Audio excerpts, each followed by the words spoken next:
പ്രഭാഷകന്റെ പുസ്തകം 37-ാം അധ്യായം 28-ഉം 29-ഉം വചനങ്ങൾ ഇങ്ങനെ വായിക്കുന്നു.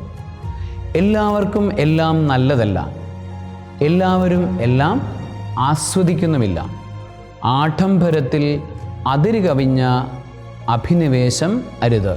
ഭക്ഷണത്തിൽ ആർത്തി കാണിക്കരുത്. നമ്മളുടെ ജീവിതത്തിൽ, അനുദിന ജീവിതത്തിൽ നമ്മൾ പാലിക്കേണ്ട ചില മൂല്യങ്ങളെക്കുറിച്ചാണ് വചനം നമ്മളെ പഠിപ്പിക്കുന്നത്. അമിതമായ ആഡംബര അഭിനിവേശം അത് നല്ലതല്ല എന്ന് തന്നെ വ്യതിരിക്തമായി വചനം നമ്മെ പഠിപ്പിക്കുന്നു. അതുപോലെ തന്നെ ഭക്ഷണം കഴിക്കുമ്പോൾ ആർത്തി പാടില്ല എന്നും വചനം നമ്മളെ പഠിപ്പിക്കുന്നു. ഇത് ഇന്നേ ദിവസം നമ്മളുടെ ഹൃദയ പരിശോധനയ്ക്ക് ഉള്ള വചനമാക്കി മാറ്റാം.